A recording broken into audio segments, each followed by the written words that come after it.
Assalamualaikum warahmatullahi wabarakatuh.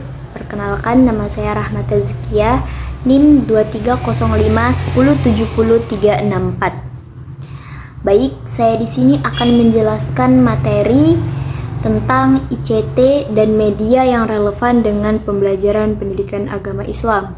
Mata kuliah pengembangan media dan sumber belajar yang diampu oleh Bapak Dr. Muhammad Isnaini SAG MPD.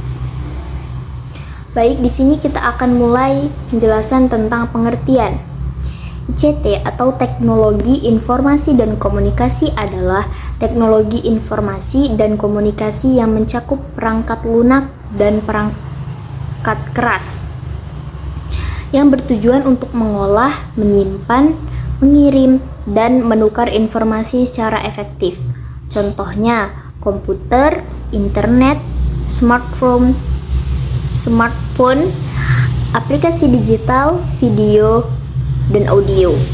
Dalam pendidikan, termasuk pendidikan agama Islam, ICT membuka peluang besar, peluang baru untuk meningkatkan kualitas dalam pembelajaran. Kemudian selanjutnya ada peran ICT dalam pembelajaran pendidikan agama Islam. Nah, peran ICT dalam pembelajaran pendidikan agama Islam ini yang pertama yaitu membuat pengalaman belajar lebih hidup, menarik, dan mendalam.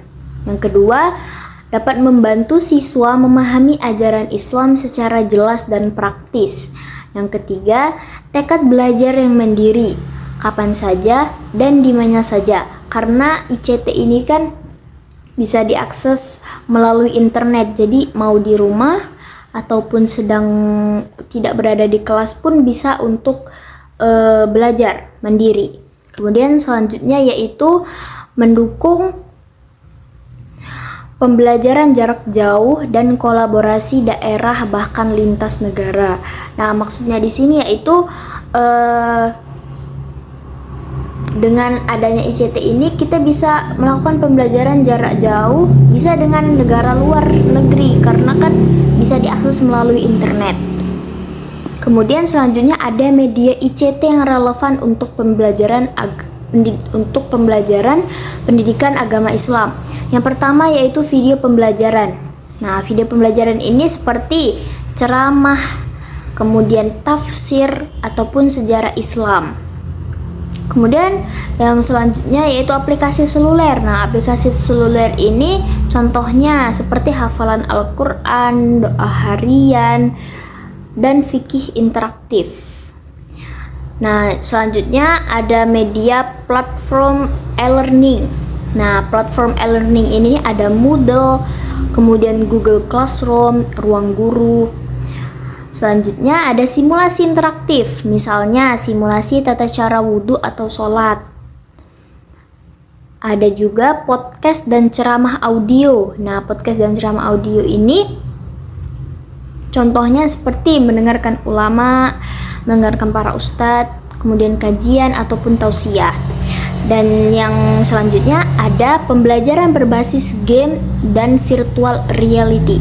Nah, maksud di sini yaitu permainan edukatif dan pengalaman virtual seperti haji dan umroh. Karena virtual reality ini kan seperti kita berada di kondisi itu gitu. Jadi bisa permainan edukatif seperti bagaimana cara haji atau umroh, dipakaikan alat VR itu supaya bisa mendapatkan pengalaman langsung bagaimana sih proses haji dan umroh itu. Kemudian selanjutnya ada manfaat penggunaan ICT untuk siswa pendidikan agama Islam. Manfaatnya yang pertama yaitu memperluas wawasan siswa tentang Islam dari perspektif global. Nah, karena adanya ICT ini kan bisa dapat membantu siswa untuk banyak mengorek lebih banyak informasi mengenai tentang mengenai tentang Islam. Kemudian manfaat yang kedua yaitu memacu motivasi belajar terutama untuk materi yang sulit atau abstrak. Nah, mengapa memicu motivasi belajar? Karena dengan adanya ICT ini kan akan memberikan pengalaman yang baru untuk para siswa. Jadi mereka tuh lebih semangat untuk belajar supaya lebih tahu yang memang mereka tuh sangat-sangat bingung untuk memahaminya. Kemudian manfaat yang ketiga yaitu meningkatkan interaksi antara guru, siswa, maupun antar siswa. Kemudian manfaat selanjutnya memberikan keingintahuan belajar sesuai kecepatan masing-masing siswa. Nah, jadi di sini bisa juga manfaat ICT ini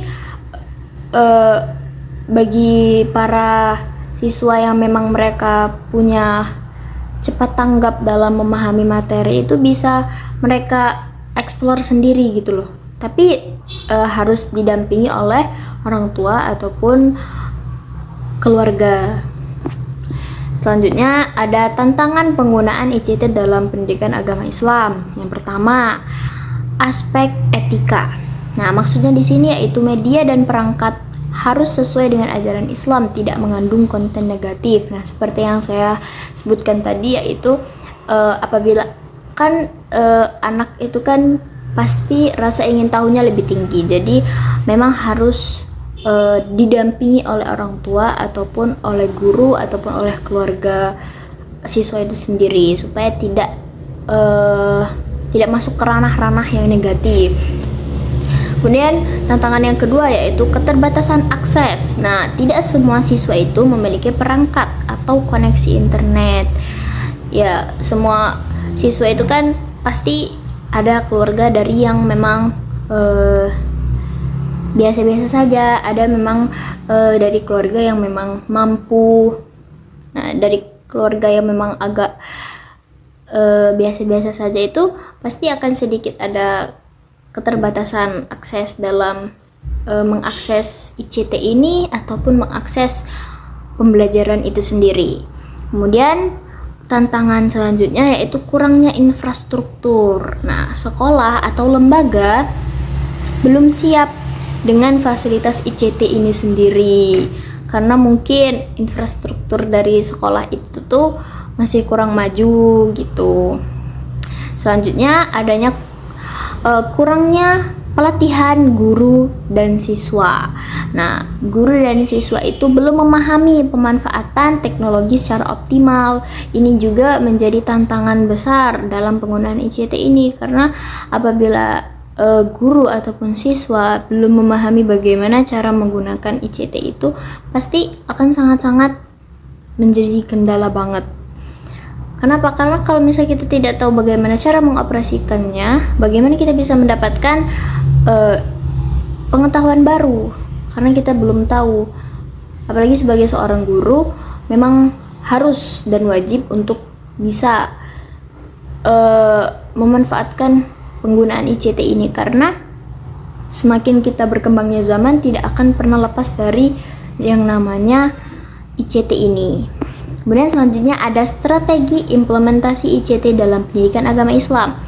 Nah, strategi implementasinya yang pertama bisa menyusun implementasi strategi yang matang dan terintegrasi. Jadi kita harus menyusun terlebih dahulu bagaimana mengimplementasikan strategi dalam mengimplementasikan ICT ini dalam kehidupan kita sehari-hari ataupun dalam proses pembelajaran. Kemudian selanjutnya ada memberikan pelatihan guru agar mampu menggunakan teknologi dalam pembelajaran. Nah, ini juga penting.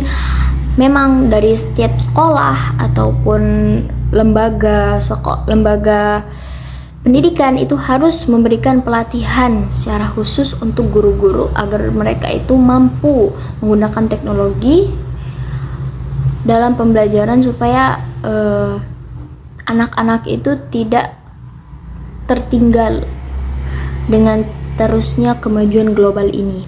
Selanjutnya yaitu menyiapkan konten belajar yang berkualitas yang sesuai dengan kurikulum dan nilai-nilai Islam. Ini juga menjadi PR besar untuk para pendidik atau guru untuk bisa menyiapkan konten pembelajaran yang berkualitas dan sesuai juga dengan kurikulum dan nilai-nilai Islam. Jadi kesimpulannya yaitu ICT ini membantu pembelajaran pendidikan agama Islam menjadi lebih menarik, interaktif, dan fleksibel, memungkinkan siswa memahami ajaran Islam dengan lebih mendalam. Namun, pemanfaatannya itu harus sesuai dengan nilai-nilai Islam, didukung oleh konten yang berkualitas, pelatihan guru, serta infrastruktur yang memadai melalui kerjasama dengan semua pihak seperti para kepala sekolah ataupun para pemangku kepentingan. Itu ICT itu dapat menjadi penggerak perubahan besar yang positif dalam pendidikan agama. Pasti akan sangat membantu sekali. Baik, sekian itu saja yang bisa saya sampaikan pada kesempatan kali ini. Apabila ada salah kata saya mohon maaf, dan kepada Allah saya mohon ampun. Sekian, terima kasih. Apabila ada salah kata, saya mohon maaf. Dan apabila ada yang kurang jelas, semoga bisa difahami. Sekian. Wassalamualaikum warahmatullahi wabarakatuh. Oke teman-teman, terima kasih sudah menonton videonya.